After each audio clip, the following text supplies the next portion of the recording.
ziua, oameni buni! Totul despre zmeu. V-am arătat cum se face un zmeu. Cum se înalță de unul singur, cum se repară și atâtea.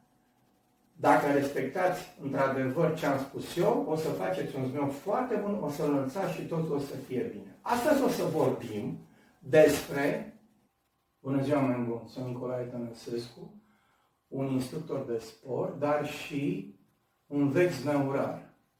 Așa începea clipurile mele, în jur la 20, pe care le-am postat pe net pentru a învăța totul despre zmeu. A avut posibilitatea să le vadă oricine care a fost interesat despre acest zmeu. Că despre acest zmeu vreau să vorbesc puțin.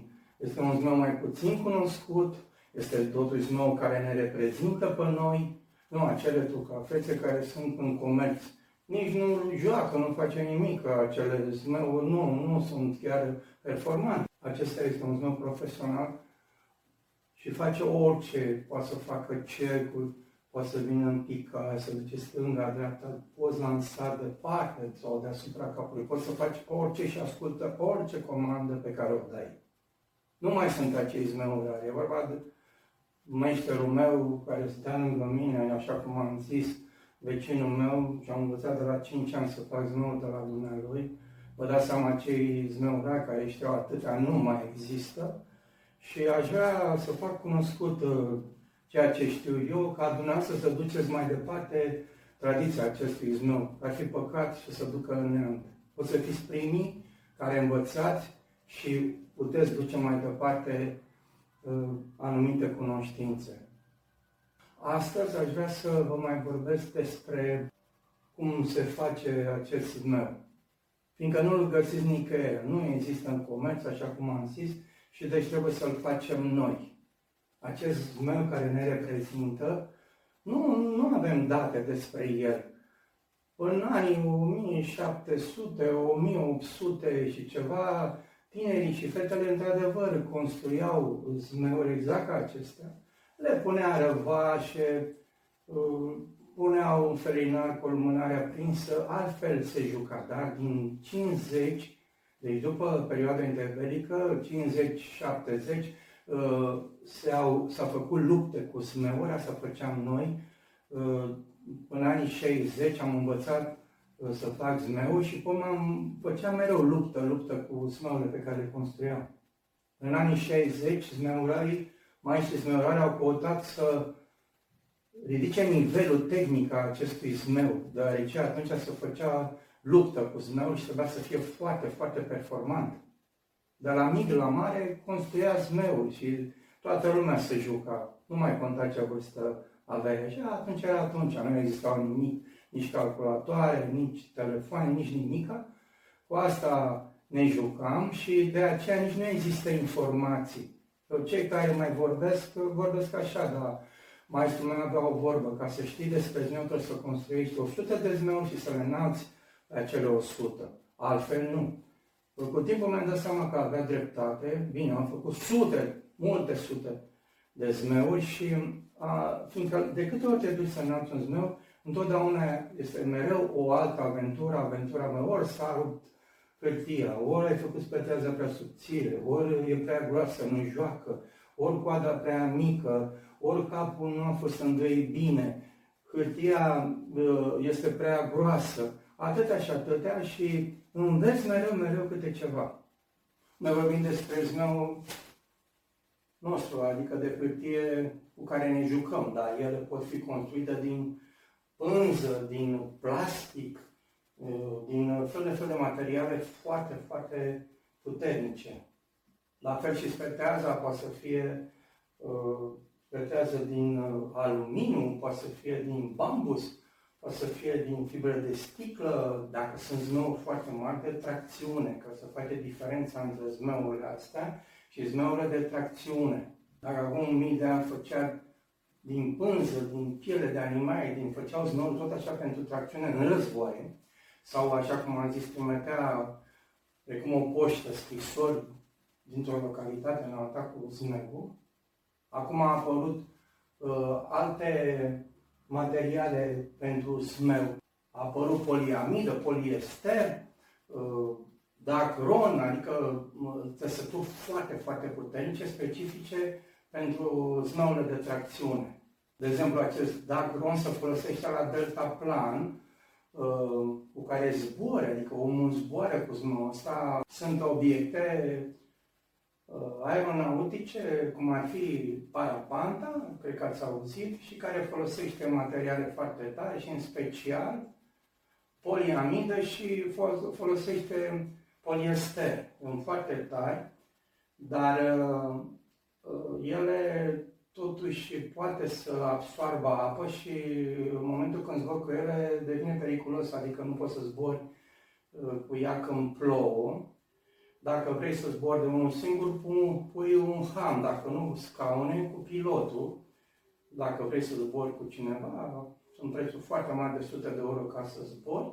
E un sport extrem și trebuie să fii foarte curajos și trebuie să știi foarte bine ca să zbori cu parapanta.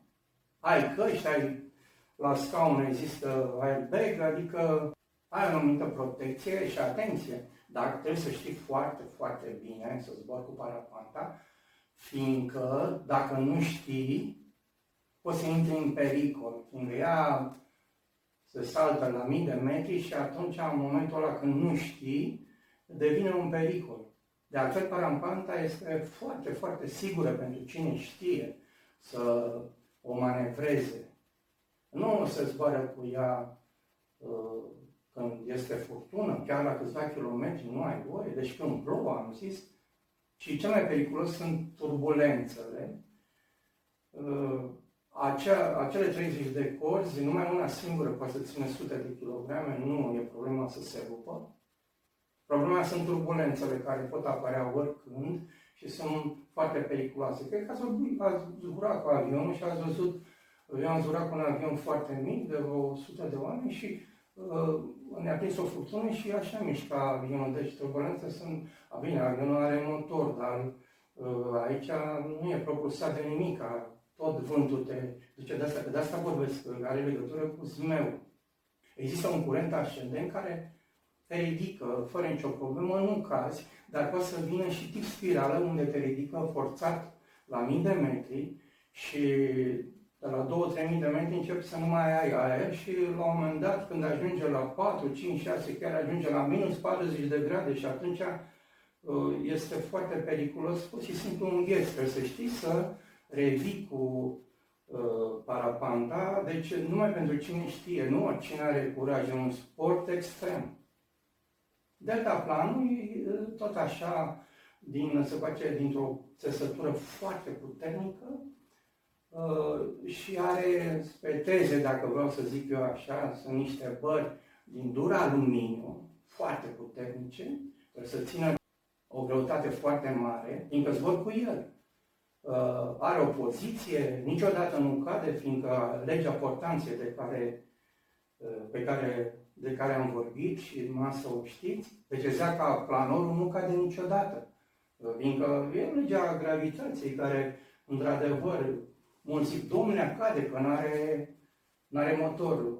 El cade așa, dar în momentul când ajunge la sol, imediat pilotul schimbă aripile și se duce la mii de metri și dacă e un pilot foarte bun, nu cade niciodată.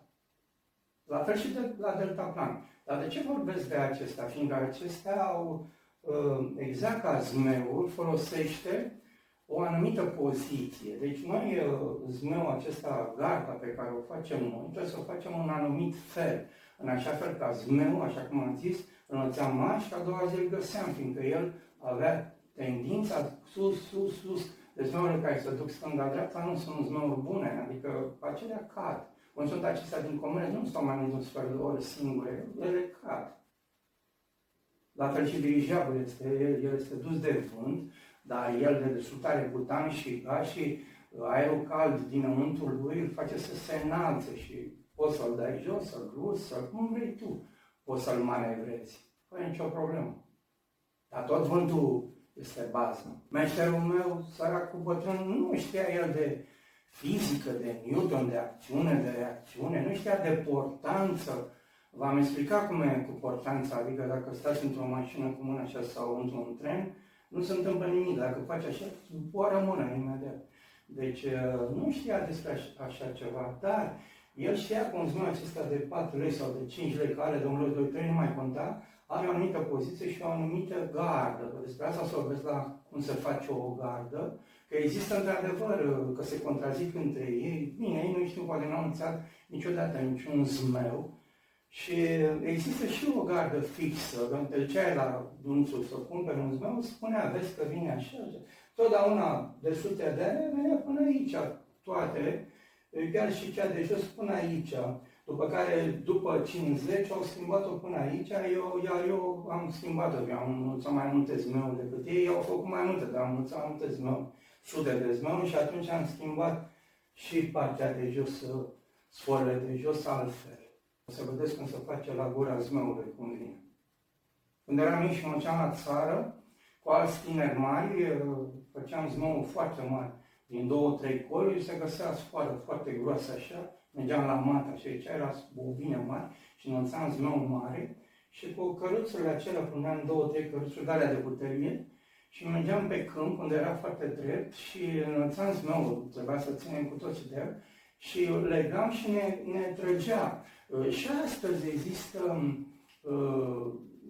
tot așa, că doar știți, ați văzut pe litoral, kite, surfing, cu zmeul, tot așa tip parașută, te trage, există și competiții, există și foarte mult în străinătate, sau kiteboarding și la fel, sau pe sol, sau competiții de oache, tot așa, pe valuri foarte mari și te trage zmeul și sunt competiții, în general, în Canada, în America și peste tot competiții de astfel, cu zmeul, trăgându-te pe o planșetă, poți să-ți faci chiar și tu, dacă vrei, o corabie mică. Ați văzut de mult cum erau corăbile ei, la fel tot pe legea asta mergea, adică acele pânze care erau tot un fel de portanță și împingea vasul, corabia, iar comandantul, când vedea furtună, dădea ordine să le dea jos, ca nu cumva să răstoarne corabia. Sunt zmeuri mari care te tragă pe suprafețe foarte drepte, având în picioare patine cu rotile sau îți faci tu un cărucior sau ceva și te trage cu viteză foarte mare și e foarte distractiv. Sunt în străinătate cluburi și peste tot unde sunt aceste zmeuri de tracțiune. Acestea fac parte din sporturi extreme și nu poate oricine să se dea cu ele. Trebuie să ai noțiuni foarte bine puse la punct, că altfel poți să cazi, e foarte periculos. Era în Herăstrău, unde, știți, te leagă de picioare și te dai în gol acolo cu funia respectivă. Nu oricine poate să facă așa ceva, iar alții au rău de înălțime și deci aceia chiar nu pot să zboare cu o parapantă sau cu un deltaplane, care, așa cum am zis, sunt foarte, foarte sigure. Nu cazi niciodată. Dacă știi, bineînțeles, să le manevrezi. Dar noi nu avem nicio treabă cu acele zmeuri, noi nu zburăm, ci noi doar și eu explic ceea ce știu eu, adică zmeul acesta dreptunghiular, clasic, cum joacă el, adică și cum ne distrăm cu el. Atenție la hârtie. Hârtia asta din comerț nu e chiar așa de bună. Imediat se rupe. Deci vedeți grăsimea pe care o alegeți și verificați dacă este tare, că altfel când îndoiți capul să sparge, nu mai zic că se sparge în aer. Asta de sac este mai bună, nu se face din carton zmeul nostru de joacă, fiindcă nu se înalță. Spetează, adică bățul trebuie să fie, așa cum am zis, doar lemnele respective și trebuie să fie, deci ca să nu fie, trebuie să fie foarte ușoară și foarte elastică, trebuie să fie elastică, altfel nu e bine. Strici zmeul, nici nu se înalță, nici nu joacă, nici nimic. Se găsea odată hârtie cerată, așa de puternică, înveleam la școală cărțile, era albastră, tot anul rămânea, nu se rupea. Și zmeurarul, adică meșterul meu, făcea numai din hârtie albastră și punea, țin minte, colțuri albe, cu romb alb, adică numai așa le făcea, bine și alte modele, dar hârtia era foarte, foarte bună. Ori atenție, hârtia de astăzi nu e bună, e foarte, se sparge foarte repede. Eu am căutat să fac întotdeauna zmeu foarte rezistent și foarte performant. I-am adăugat sfoară. Nu l-am mai făcut cum făceam mai cu le-am preferat să le pictez și atâtea la zmeul ăsta, cea că am revoluționat pe plan mondial, am mai făcut o cută, nu face nimeni ca mine. Aș vrea să vorbesc și despre sfoară. În comerț sunt acele două sfori, de bumbac și de cânepă. Vedeți grosimea, nu trebuie să fie subțire, că dacă faci un zmeu mai mare, se rupe, sigur. Iar dacă e un zmeu mai mic și pui o sfoară mai groasă, face burtă și nu joacă, nu ajută la comenzi. Când eram mic așa, mi-aducea vecinii de la Pionieri, se numea sfoară și de la Dâmbovița. Se făcea încălțănitea numai, știți, cu sută. Deci acum nu mai se găsește acea sfoară de zahăr, din 6 sau 8. Era extraordinar de puternică. O dădeai pânceară și tăia o sfoară cât la încurcare, plânta, o sfoară groasă, cât degetul o tăia, acea sfoară era foarte puternică. Nu mai se găsește, am căutat. De altfel, în școală nu se mai găsește cum era odată.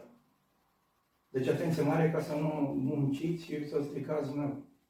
Făceam înainte și eu zmeuri, le lipeam cu un lipici special și făceam zmeuri incolore și le înălțam, să vedea doar spetezele așa.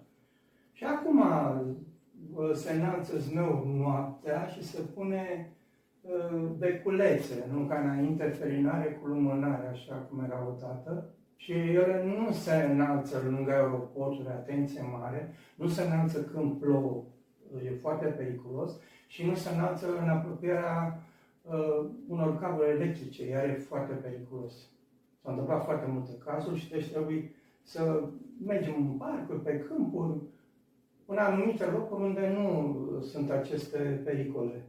Azi am venit doar cu niște date suplimentare despre cum se face un zmeu. Dumneavoastră, dacă vreți, găsiți, fiindcă eu am adunat mai multe videoclipuri și am făcut unul singur, unde sunt și găsiți acolo cum se face un zmeu de la A la Z, cum se face garda, cum se înalță de unul singur, cum înveți să te joci și la sfârșit cum se rupe o sfoară groasă, fiindcă trebuie neapărat să știți. Dar și în viață aveți nevoie. Deci urmăriți acel curs, acele date care sunt acolo, nu aveți de unde să le luați, învățați-le și duceți-le mai departe, așa cum am zis, să ducem tradiția acestui zmeu care ne reprezintă.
achiziționați cursul Totul despre zmeu și veți deveni un foarte bun zmeurar.